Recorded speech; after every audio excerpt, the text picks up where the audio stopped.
एकं शास्त्रं देवकीपुत्रगीतम् एको देव देवकीपुत्र एव एको मन्त्र तस्य नामानि यानि कर्मावपि एकं तस्य देवस्य सेवा हरे राम राम राम हरे हरे हरे कृष्ण कृष्ण कृष्ण हरे हरे।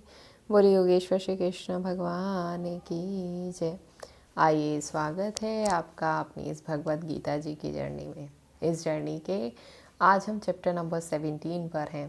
चैप्टर नंबर 17 जो है वो है श्रद्धा त्रय विभाग योग। जैसा कि नाम से ही पता है, श्रद्धा त्रय विभाग योग।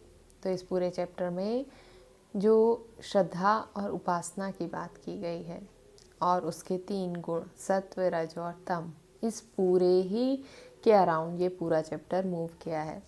अब इसमें हम बात करें तो इसके एक ओवरव्यू की, इसके एक ओवरव्यू के रूप में हम श्लोक दर श्लोक जानें कि किस श्लोक से किस श्लोक संख्या तक प्रभु ने क्या कहा है। तो इसके एक छोटे से ओवरव्यू के रूप में इस चैप्टर में लगभग 28 श्लोक हैं। तो इसके 1 से लेके 7 तक के श्लोक में जो प्रभु कहना चाहते हैं वो इसमें श्रद्धा और उपासना का वर्णन किया है और उसके 3 तत्व सत्व रज और तम, इन तीनों का वर्णन प्रभु करते हैं। इसके आगे श्लोक संख्या 8, 9, 10 में प्रभु जो है आहार की चर्चा करते हैं। इसमें तीनों के आहार सत्व रज और तम, तीनों के आहार की चर्चा प्रभु की है। डाइटिशियन तो अब आए हैं, सबसे पुराने डाइटिशियन तो हमारे श्री ठाकुर जी ही हैं। इतने 5000 ईयर बैक उन्होंने डाइट की बात कर दी थी। आज जो डाइट प्लान डाइटिशियन भी नहीं दे सकते हैं। जब हम इस चैप्टर में श्लोक दर श्लोक पढ़ेंगे तो जानेंगे कि उन्होंने किस तरीके का डाइट प्लान तीनों के लिए दिया है। अब इसके आगे श्लोक संख्या 11, 12 और 13 में प्रभु ने बात की है यज्ञ की। इसमें यज्ञ की चर्चा की है। आगे 14 से लेकर 19 तक के श्लोक में प्रभु ने तप की बात की है। तप 3 प्रकार का होता है, शारीरिक, मानसिक और वाचिक तप। इसके आगे श्लोक संख्या 22 से लेकर 22 तक में प्रभु ने दान की चर्चा की है। दान का महत्व बताया है कि दान किस स्थिति में कौन कर सकता है और क्या करना चाहिए।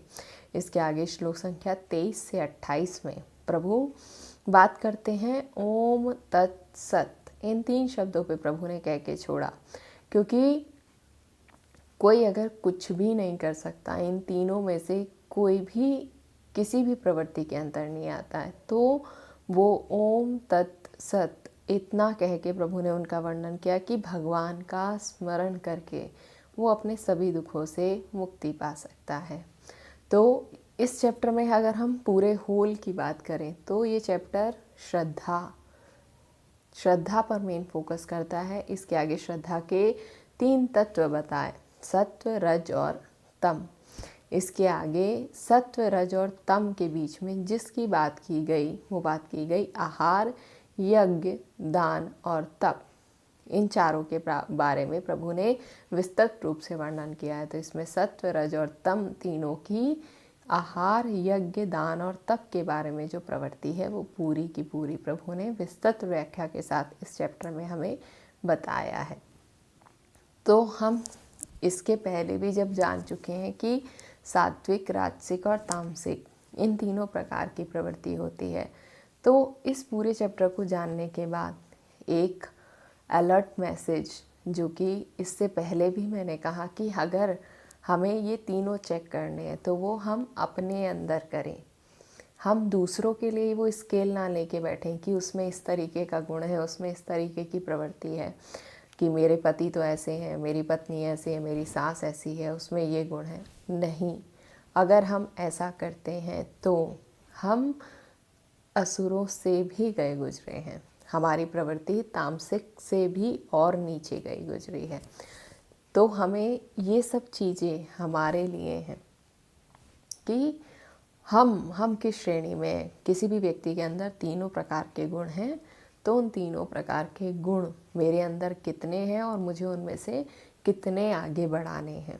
उनमें से अपनी कौन सी प्रवृत्ति को ज़्यादा फोकस के साथ इस्टेब्लिश करना है। तो इस तरीके की प्रवृत्ति को, इस तरीके के मैसेज को ध्यान में रखते हुए हम इस चैप्टर को पढ़ेंगे, अपने लिए, अपने व्यवहार में सुधार के लिए, दूसरों के लिए नहीं। तो इसी को ध्यान में रख के अब इसके आगे इसके श्लोक दर श्लोक पढ़ने की कोशिश करेंगे। तब तक के लिए श्री राम।